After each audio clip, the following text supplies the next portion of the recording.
Welcome to அம்மாச்சின் கைப்பக்குவம். இன்றைக்கி வந்து நான் மீல் மேக்கரில் கோலா உருண்டை செஞ்சுருக்கிறேன். இது ரொம்ப டேஸ்ட்டாக இருக்கும், ஈஸியாகவும் பண்ணிடலாம். இதை நீங்கள் ஈவினிங் ஸ்நாக்ஸாக கூட செஞ்சு சாப்பிட்லாம். இதோட டேஸ்ட் எல்லாருக்கும் ரொம்ப பிடிக்கும். இதை நான் எப்படி செஞ்சேன்னு பார்க்கலாம் வாங்க. மீல் மேக்கர் கோலா உருண்டை பண்ணுறதுக்கு நான் வந்து 200 கிராம் மீல் மேக்கர் எடுத்துருக்கிறேன். தண்ணி வந்து கொதிக்க வச்சுருக்கிறேன். இப்போ வந்து நான் மீல் மேக்கர் அதில் போடுறேன் கொதிக்கிற வெந்நியில். இப்போ வந்து 10 நிமிஷம் அது ஊறட்டும். பாருங்கள், இப்போ நல்லா ஊறிடுச்சு. இப்போ இதை நம்ம தண்ணியை வடிகட்டிட்டு நல்லா புழிஞ்சு எடுத்துக்கலாம். பாருங்கள், இப்போ தண்ணியை நல்லா வடிகட்டிட்டேன். இப்போ இதை நல்லா புழிஞ்சு எடுத்துக்கலாம்.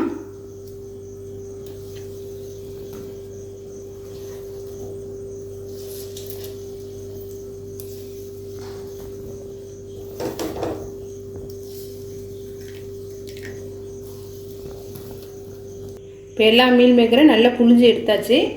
இப்போ இந்த மீல் மேக்கரை நம்ம மிக்ஸி ஜாரில் போட்டு அரைச்சி எடுத்துக்கலாம். இப்போ ஜாரில் 3 பச்சை மிளகாய் எடுத்துருக்கேன், அதை போட்டுக்கிறேன். 1 ஸ்பூன் பெருஞ்சீரகம்,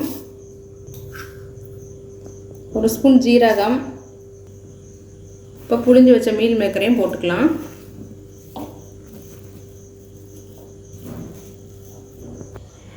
இப்போ இதை அரைச்சி எடுத்துக்கலாம். பாருங்கள், மீல் மேக்கர் அரைச்சி எடுத்தாச்சு. இப்போ இதை ஒரு பாத்திரத்தில் கொட்டிக்கலாம்.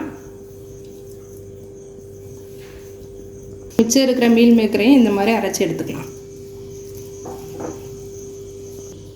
பாருங்கள், எல்லா மீல் மேக்கரையும் அரைச்சி எடுத்தாச்சு. இப்போ அது கூட நான் கருவேப்பிலை கொஞ்சமாக வெட்டி வச்சுருக்கிறேன், அதையும் போட்டுக்கிறேன். கொத்தமல்லி கொஞ்சமாக வெட்டி வச்சுருக்கிறேன், அதையும் போட்டுக்கிறேன். புதினா போட்டுக்கிறேன். ஒரு மீடியம் சைஸ் பல்லாரி வெட்டி வச்சுருக்கிறேன், அதையும் சேர்த்துக்கலாம்.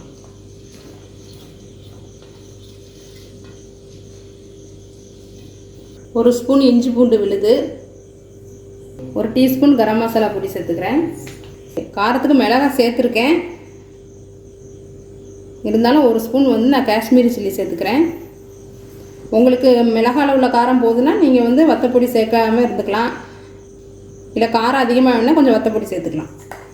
50 கிராம் பொரிக்கடலையை திரித்து வச்சுருக்கிறேன், அதையும் சேர்த்துக்கலாம்.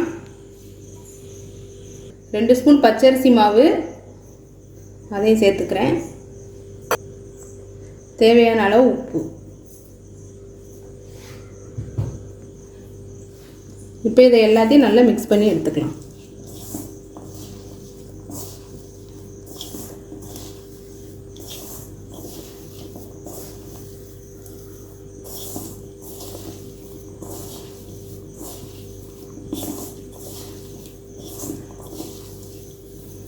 பிசையும் போதே உப்பு காரம்லாம் இருக்கான்னு பார்த்துக்கோங்க.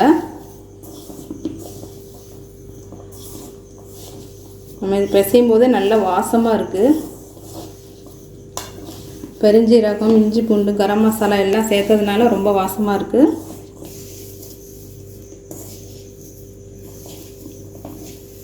நல்லா பிசைஞ்சு எடுத்தாச்சு. புதினா, கொத்தமல்லி, கருவேப்பிலை எல்லாம் சேர்ந்ததுனால நல்ல சிக்கன் மட்டனில் கோலா உருண்டை எப்படி செய்வோம் அந்த மாதிரி ஒரு வாசனை வருது.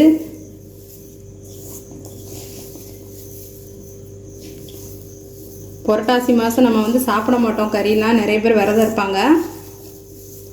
அதனால் மட்டன் சிக்கன் ஆசையை தீர்த்துக்கிட இந்த மாதிரி நம்ம செஞ்சு சாப்பிட்டுக்கலாம். இப்போ நல்லா பிசைஞ்சாச்சு. இதை நல்லா உருண்டை பிடிச்சி எடுத்துக்கலாம்.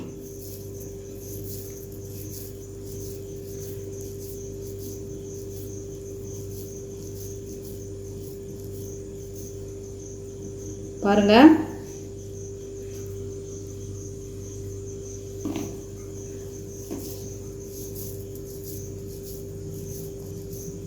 மீல் மேக்கர் கோலா உருண்டை ரெடி ஆயிடுச்சு.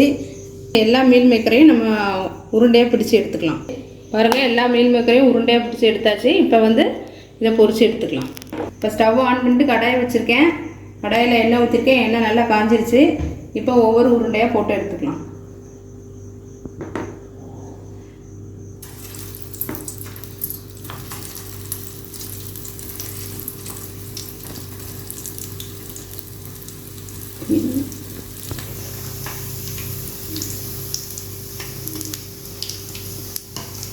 பாருங்கள், மீல் மேக்கர் கோலா உருண்டை நல்லா வந்திருக்கு. நல்லா கலர் மாறிடுச்சு. இப்போ இதை எடுத்துக்கலாம். மிச்சம் இருக்கிற உருண்டையும் போட்டு எடுத்துக்கலாம்.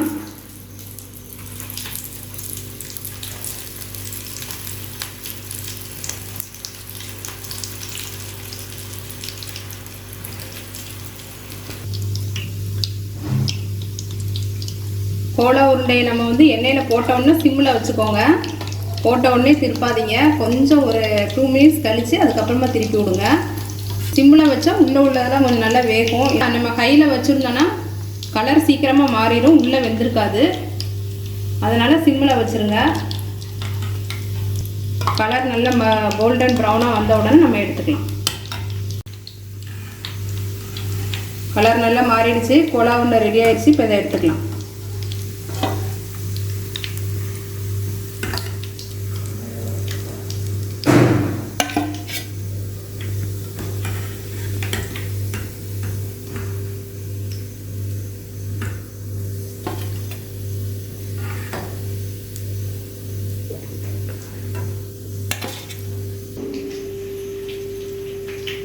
பாருங்கள், மீல் மேக்கர் கோலா உருண்டை ரெடி ஆயிடுச்சு. இது ரொம்ப ஈஸியாக பண்ணிடலாம். ரொம்ப டேஸ்ட்டாகவும் இருக்கும். சின்ன பசங்க முதற்கொண்டு பெரியவங்க வரைங்க எல்லாருக்கும் பிடிக்கும்.